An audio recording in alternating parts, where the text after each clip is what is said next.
listener production. Hey, Chris Spyrou with you. Happy Friday and welcome to The Briefing. Power dynamics are shifting right across the globe at the moment, and the music industry is no exception. I think we're, one, going to see way more artists take the independent route, and I think, two, we're going to see a lot of artists keep talking about the behind the curtains kind of stuff with labels because fans are actually interested in it now. That deep dive into the trend shaping what and who we get to hear from in the world of music in 2026 is coming up in the second half of this episode. First, though, let's get into the headlines with Helen Smith. It's Friday, the 9th of January. Hey Chris, Firies along the southeastern coast of the country are bracing as a major heatwave continues to push temperatures into the high 30s and 40s today, while two major bushfires are spreading across Victoria's northeast. A total fire ban is now in place and fire warnings elevated to catastrophic in parts of the state as crews continue to attack out-of-control blazes in Longwood and near Mount Lawson along the New South Wales border.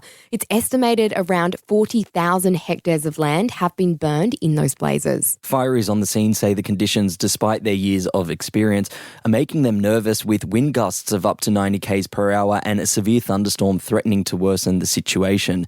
Affected residents have flocked to emergency relief centres, with authorities warning lives will likely be lost if locals don't heed warnings to evacuate.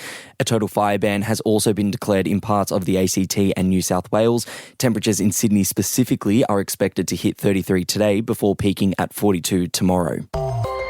The New South Wales government has announced it won't be going ahead with its plans to hold a state-based royal commission into the Bondi terror attack, as multiple Jewish and other faith groups welcome the Prime Minister's announcement of a federal probe. The Executive Officer of the Jewish Council of Australia, Dr Max Kaiser, says real accountability is needed and that the Federal Royal Commission must avoid demonising faith groups and migrants or be used as a platform to attack Palestinian support, and rather look into the deep problem of racism in Australian society. Yeah, and that's a sentiment also shared by the Greens, who yesterday called for the national inquiry to bring together multicultural Australia by tackling anti-Semitism, confronting Islamophobia and other extremist elements, a message that's not lost on the PM. We need to use this Royal Commission to ensure that we strengthen our national unity, that we strengthen social cohesion, that we reassert who we are as Australians, because as Australians, we respect each other in our diversity. We respect people's right to practice their faith. So the attack on December 14 was targeting Jewish Australians, but it was also targeting the Australian way of life. That's Anthony Albanese speaking on the ABC last night there, where he also defended his appointment of former High Court Justice Victoria Bell to lead the Royal Commission, and that's amid accusations that she was too left-leaning for that role. And he also said that he would leave it up to her to decide independently if he should be called to give evidence. And if you're looking for an explainer into why a federal Royal Commission was called and exactly what it does, pop back to yesterday's deep dive. It was an excellent explainer. President Trump and his entire administration stand fully behind the heroic men and women of ICE and will always uphold law and order in the United States of America. The deadly incident that took place in Minnesota yesterday occurred as a result of a larger, sinister, left-wing movement that has spread across our country, where our brave men and women of federal law enforcement are under organized attack. US President Donald Trump has doubled down on his claims that the ICE agent who fatally shot 37-year-old Renee Nicole Macklin acted in self-defense. In an interview with the New York Times, Trump claimed that she behaved horribly and then she ran him over. She didn't try to run him over, she ran him over. When reporters in the room pointed out that footage instead shows her backing up after another agent asked her to get out of the car and then her attempting to move forward and turn away before she is shot, Trump responded with, quote, "It's a terrible scene. I think it's horrible to watch. No, I hate to see it." The fatal shooting has resulted in snap protests by thousands in Minneapolis, with schools across the city cancelling classes amid safety concerns and rising political tensions. In the meantime, Vice President J.D. Vance, who yesterday called good a deranged leftist, had this to say this morning. That woman is part of a broader left-wing network to attack, to dox, to assault, and to make it impossible for our ICE officers to do their job. And Homeland Security Secretary Kristi Noem said she was not opposed to sending more federal immigration agents to Minneapolis to, quote, keep people safe. ICE agents repeatedly ordered her to get out of the car and to stop obstructing law enforcement, but she refused to obey their commands.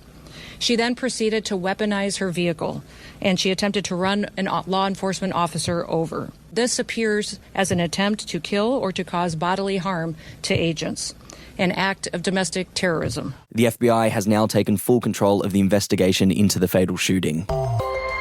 Dozens of authors have withdrawn from the Adelaide Writers Week after pro-Palestine advocate, lawyer and author Dr Randa Abdel-Fattah was removed from its 2026 lineup in the wake of the Bondi terror attack. The festival's board said it advised Abdel-Fattah that they won't proceed with her scheduled appearance at next month's event. Now, they did say that they're not suggesting she or her writing has any connection to the Bondi terror attack, but based on her past statements, it would be culturally insensitive to go ahead with her appearance. In response, Abdel-Fattah posted on social media calling the decision a blatant and shameless act of anti-Palestinian racism and censorship and a despicable attempt to associate me with the Bondi massacre. Some of the authors boycotting the event include Peter Gresti, Claire Wright and Amy Romankus, as well as Miles Franklin winners Michelle de Cresta and Melissa Lukashenko. Now, if you want to find out more about Abdel-Fattah and her story, we actually sat down with her on the weekend briefing, and she spoke about her activism for Palestine and those who want to silence her. I think they are just cowards and feckless, managerial class who won't stand up and say enough is enough. We'll pop the link for that chat in the show notes.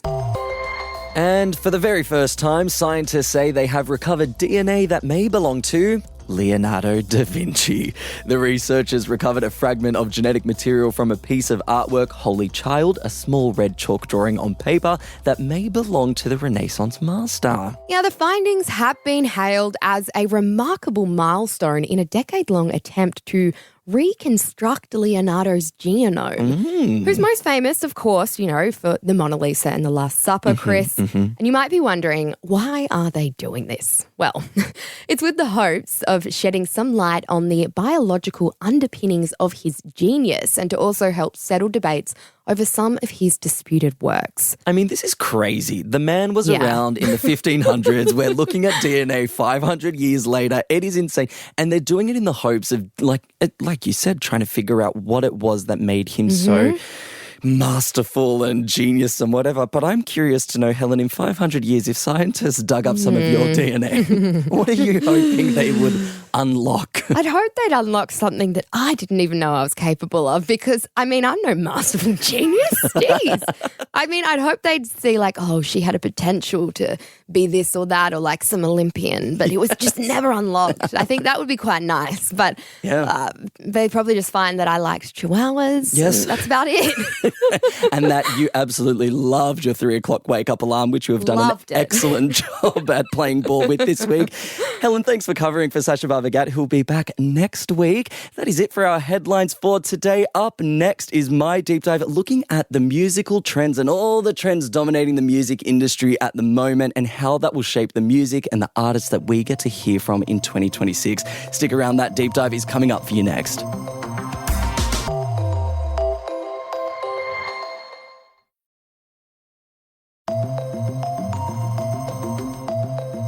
The rules of the music industry are always shifting, but in 2025, some changes felt bigger than usual and they seem to point in one direction: artists taking back control. Sometimes that worked and it opened up new ways for fans to connect. Think Justin Bieber now being a Twitch streamer and Charli XCX joining Substack. Other times, though, it didn't, raising questions about who still controls the industry and why even the most successful of stars can stumble when they step outside the lines. So, who's running the rules in 2026 and how is that going to shape the music and artists we get to hear from over the next 12 months? Joining me now is music journalist Sam Murphy, known online as Pop Sam Cam. Sam, welcome to the briefing. Before we look ahead, let's rewind. What were the moments or trends that defined music in 2025? 2025 was interesting because 2024 was very much about pop music. It was about like the 3 big pop blow-up stories, Chappell Roan, Sabrina Carpenter, Charli XCX. They all signaled like a much more sort of progressive-leaning version of mainstream music. 2025 really overcorrected that and went very far the other way. It was the year of country music. It was the year of like soft rock, a lot of males at the top of the charts. So it just completely cleared out that pop thing. But at the same time, like we had a bit of hip hop happening as well. It was a big year for Kendrick Lamar. It was a big year for Doechii. So there was positive stuff happening, and we certainly ended the year on a better note, Bad Bunny doing the Super Bowl, than we sort of begun it with. So yeah, definitely a bit of a more conservative leaning year for music. And something that's coming up that'll give us a good indication if that will continue is the Grammys. On the Grammys, though, when we look at the Best New Artist nominations, we have names like Alex Warren and Addison Rae. Alex Warren, for those who don't know, got his start on socials. You know, he's a YouTuber and best known now really for his track Ordinary. You're taking me out of the ordinary. I want you laying me down so we're dead and buried. And Addison Rae, an OG TikToker.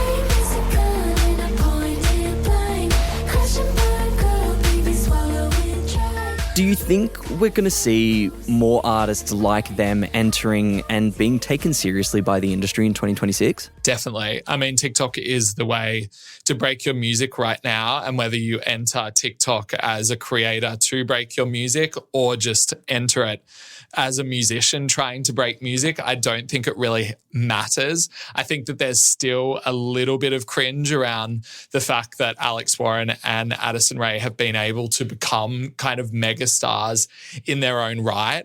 And I've been thinking about it a lot, particularly with Addison Rae, because I think she's done an unbelievable job in like breaking out of that mold and making a career for herself that is very authentic and feels very much necessary in pop music right now. And I kind of feel like it's the version of like Australian Idol or American Idol contestants breaking out and having to shed that skin. Like it feels like there's still some kind of like thoughts out there that they don't deserve the kind of success that they're having because they've broke through in a way that's perceived to be almost like a cheat code. Whereas every single musician out there right now is trying to break their music on TikTok. So I don't really see there being any difference. And the ways that both of them have made music feel quite authentic, even though I'm much more favourable towards one than the other. Well, it's such an interesting framing the American or Australian Idol lens of things. It's almost like, are we looking at the modern day Kelly Clarksons and Guy Sebastians? I mean, in your opinion, that's a really interesting way to look at it. And the Grammy seems to be ahead on that point because the Grammys never was very favourable with Kelly Clarkson. Like early on, it took them a long time to like get around to that kind of style of artist. Yeah. Well, I mean, another way in which I've noticed a shift in the landscape is kind of the way that artists are talking about the industry itself. I feel like last year, you mentioned at the top 2024, you know, the year of Chappell Roan and all those other artists, but something that Chappell's done is, you know, she's been quite authentic and honest in the way that she talks about labels and the industry. And, you know, last year she called on labels to provide minimum wage and healthcare. Again, do you think this is something we're going to be seeing more front and center in 2026? Artists just being a bit more real and giving us more peeks behind the curtain when it comes to the music industry as a whole? Definitely, because there's so much frustration out there, particularly with streaming right now and artists kind of wondering where their money is like being made, who is making the money, and that frustration kind of feeds back towards the label. And I think that there's like a real broad thought amongst artists is that they need to be protected and they need to be cared for by record labels as if they are employees, which was essentially what Chappell Roan was getting at in her Grammy speech, that they need to be compensated like their employees, not only compensated when things are going well.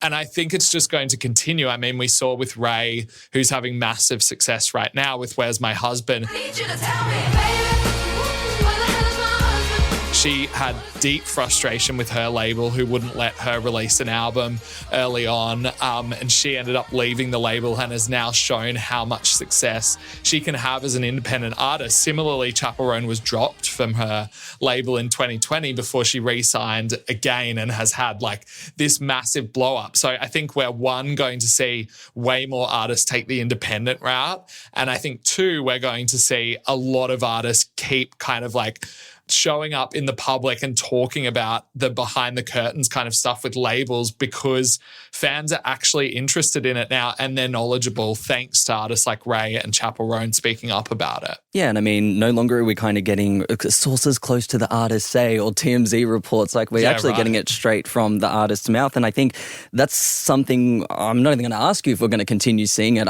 I know we're going to continue seeing it because someone like Justin Bieber is out there live streaming his day.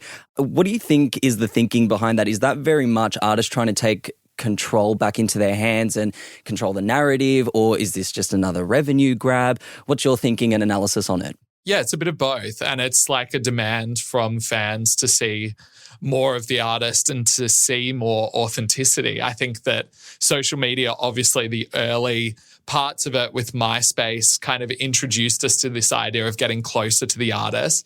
And then Instagram even furthered that. But Instagram had this sort of manicured idea of getting to know the artist. And TikTok took down a lot of those kind of filters and made you really have to show your personality. And that just made fans want it more. And now it's at the point where fans will literally watch you for 24 hours if you're willing to give that to them, which I think is kind of fascinating and scary at the same time. But I think it's very easy to lie about who you are in a photo.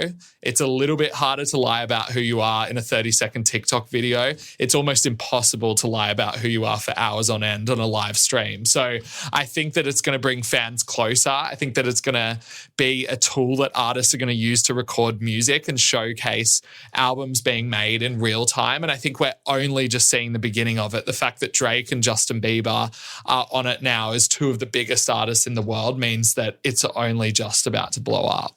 And, you know, from the sounds of it, it's going to be a key part of their release strategies, which is the next thing I want to talk about. I'm curious to know what you think the place of mainstream media is in all of this, because Demi Lovato dropped a new album at the tail end of last year, and it feels like she kind of almost rejected mainstream media. She didn't do late night performances as she normally would. She would usually put herself front and center for award ceremonies. She'd be, you know, one of the artists that is headlining these events, or at least in some capacity performing around these events. And she went the YouTube route. She did podcasts. She did a lot of TikTok collaborations. However, that didn't really translate to chart success. So my question for you is, where does mainstream media fall in all of this and this new landscape in which artists are taking control and trying to engage with their fans digitally? So I think the mainstream in general is an idea that's being dismantled because of algorithms, because artists who I think are massive are potentially not artists that you think are massive, because our algorithms are so different. And these artists can still sell out huge venues and have massive fan bases without having to have number ones on the chart or even touch the charts at all. I mean, a story here is like Haim sold out Madison Square Gardens, one of the most notable venues in New York, and their music didn't touch the charts at all this year. So I think that that's a similar thing that Demi Lovato was thinking, in that, like, go straight to the audience, don't try and please everybody. And I think a lot of that comes from what Charli XCX did with Brat. Like, she spent years cultivating this fan base that was only serving them. She was making music for them. She wasn't like doing collaborations to try and appear in other markets. She was just serving them. And from there it grew and grew and grew to a point that it did feel mainstream. And I think that was the thing with Demi Lovato. Like, she's had a couple years of not really having mainstream success. So she's like, let me go find my fan base, even if it's not the kind of huge, like, culture, far-reaching, like, audience that I was used to early on in my career, which I think is kind of smart, even though the numbers maybe don't reflect it. All right, Sam, now I could be talking to you for hours about all of this, but I do have to wrap us up. So I'm going to finish on with some rapid fire questions for you. Who are some of the big names that we should be keeping our eye on in 2026? In terms of Australia, there's a band called Pash. Everyone knows about Tracy. A boy band who I think are going to be quite big. They're basically watch the UK this year because they're all coming from there off the back of Olivia Dean. We've also got an artist called Siku who's going to be huge, Chloe Keisha who's making really like slinky, sexy pop music, and then another name called Natanya who just feels like Beyonce in waiting. So they're kind of the names on my list right now. Okay, and I know you're not a big fan of biopics and music documentaries that have been dropping lately, but are there any biopics or documentaries or visual albums that our listeners should be aware of that are coming in 2026? So the one that I am excited for is The Moment. Charli XCX has taken the Brat kind of whole campaign and turned it into a mockumentary, which I think is a very interesting way of approaching the music documentary, which I think are like continuously getting more and more boring.